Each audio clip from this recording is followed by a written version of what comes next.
السلام علیکم ورحمۃ اللہ وبرکاتہ۔ بسم اللہ الرحمن الرحیم۔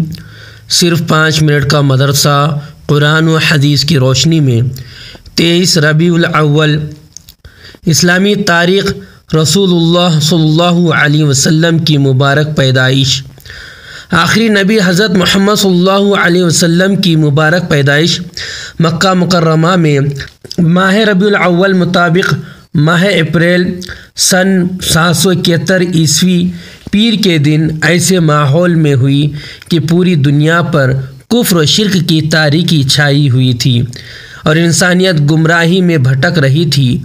گویا روحانی طور پر ہر طرف اندھیرا پھیلا ہوا تھا، اور جو اللہ ہر روز چاند، سورج اور ستارے کے ذریعے سارے عالم کو روشن کرتا تھا، آج اس نے انسانوں کے تاریک دلوں کو اپنی عبادت و بندگی کی روشنی عطا کرنے کے لیے اپنے پیارے بندے حضرت محمد صلی اللہ علیہ وسلم کو ہدایت کا آفتاب بنا کر سیدہ آمینہ کے گھر پیدا فرمایا۔ پیدائش کے بعد دادا عبد المطلب نے محمد نام رکھا۔ یہ نام عرب میں بالکل انوکھا تھا۔ لوگوں نے عبد المطلب سے اپنے پوتے کا نیا نام رکھنے کی وجہ معلوم کی تو انہوں نے کہا کہ میرے پوتے کی پوری دنیا میں تعریف کی جائے گی، اس لیے میں نے یہ نام رکھا ہے۔ پھر آپ صلی اللہ علیہ وسلم کی پیدائش کی خوشی میں آپ صلی اللہ علیہ وسلم کے دادا خواجہ عبد المطلب نے عقیقہ کیا اور تمام قریش کو دعوت دی۔ اللہ کی قدرت۔ ابابیل پرندہ۔ قرآن کے بیان کے مطابق ابابیل پرندوں نے ابرہہ کے لشکر کو کنکریوں کے ذریعے ہلاک کیا تھا۔ اللہ تعالیٰ نے ان پرندوں کو بڑی عقل و ذہانت عطا فرمائی ہے۔ یہ تنکے اور گارے سے بڑی مہارت کے ساتھ اپنا گھر بناتی ہیں اور اپنے بچوں کو بھی گندگی سے پاک صاف اور بیٹ نہ کرنے کی تعلیم دیتی ہے۔ چمگاڈر ان کے بچوں کا بڑا دشمن ہے، اس لیے اپنے بچوں کی حفاظت کے لیے گھر میں اجوائن کی لکڑیاں رکھ دیتی ہیں، جن کی خوشبو سے وہ ان کے گھر کے قریب بھی نہیں جاتی۔ بلا شبہ اس چھوٹے سے پرندے کی عقل و ذہانت اللہ کی قدرت کی ایک نشانی ہے۔ ایک فرض کے بارے میں والدین کے ساتھ اچھا برتاؤ کرنا۔ قرآن میں اللہ تعالیٰ فرماتا ہے، والدین کے ساتھ اچھا سلوک کرو۔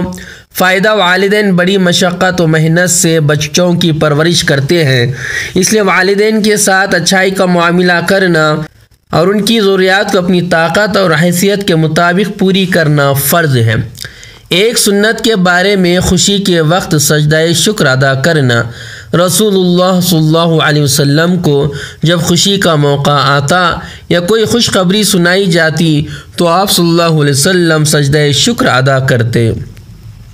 ایک اہم عمل کی فضیلت مطلقہ بیٹی کی کفالت کرنا، یعنی طلاق دی ہوئی بیٹی کی کفالت کرنا۔ رسول اللہ صلی اللہ علیہ وسلم نے ایک مرتبہ فرمایا، کیا میں تمہیں بہترین صدقہ نہ بتاؤں؟ تیری وہ لڑکی جو لوٹ کر تیرے ہی پاس آ گئی ہو اور اس کے لیے تیرے سوا کوئی کمانے والا نہ ہو، تو ایسی لڑکی پر جو بھی خرچ کیا جائے گا وہ بہترین صدقہ ہے۔ ایک گناہ کے بارے میں علم دین کو چھپانا۔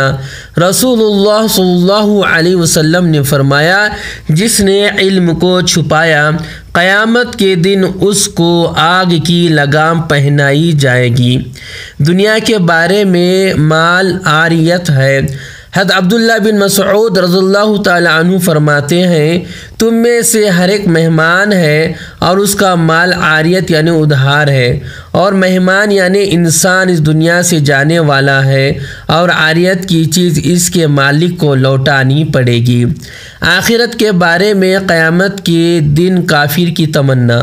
قرآن میں اللہ تعالیٰ فرماتا ہے، ہم نے تم کو ایک قریب آنے والے عذاب سے ڈرا دیا ہے جو اس دن آئے گا، جس دن آدمی اپنے اعمال کو دیکھ لے گا جو اس نے اپنے ہاتھوں سے کیے ہوئے ہوں گے، اور اس دن کافر کہے گا، کاش میں مٹی ہو جاتا۔ طب نبوی سے علاج۔ گردے کی بیماریوں کا علاج۔ رسول اللہ صلی اللہ علیہ وسلم نے فرمایا، پہلو کے درد کا سبب گردے کی نس ہے، جب وہ حرکت کرتی ہے تو انسان کو تکلیف ہوتی ہے، لہٰذا اس کا علاج گرم پانی اور شہد سے کرو۔ نوٹ: گردے میں جب پھتری وغیرہ ہوتی ہے تو کولہوں میں درد ہوتا ہے، بلکہ اکثر اسی درد کی وجہ سے بیماری کا پتہ چلتا ہے۔ اس کا علاج آپ صلی اللہ علیہ وسلم نے بتایا کہ گرم پانی اور شہد ملا کر پیو۔ قرآن کی نصیحت: قرآن میں اللہ تعالیٰ فرماتا ہے، تم ایسے عذاب سے بچو جو صرف گناہ کرنے والوں پر ہی نہیں آئے گا بلکہ گناہ دیکھ کر خاموش رہنے والوں کو بھی اپنی پکڑ میں لے گا۔ خوب جان لو کہ اللہ سخت سزا دینے والا ہے۔ اللہ تبارک تعالیٰ سے دعا ہے کہ اللہ تبارک تعالیٰ ان باتوں پر ہمیں عمل کرنے والا بنائے اور ان باتوں کو یاد رکھنے والا بنائے۔ اگر مجھ سے پڑھنے میں کچھ خطا غلطی ہو گئی ہو تو میرے اس کمنٹس کے ذریعے اصلاح فرما دیں، اور آپ سے گزارش ہے کہ اس ویڈیو کو لائک کریں، شیئر کریں اور میرے چینل کو سبسکرائب کریں۔ السلام علیکم ورحمۃ اللہ وبرکاتہ۔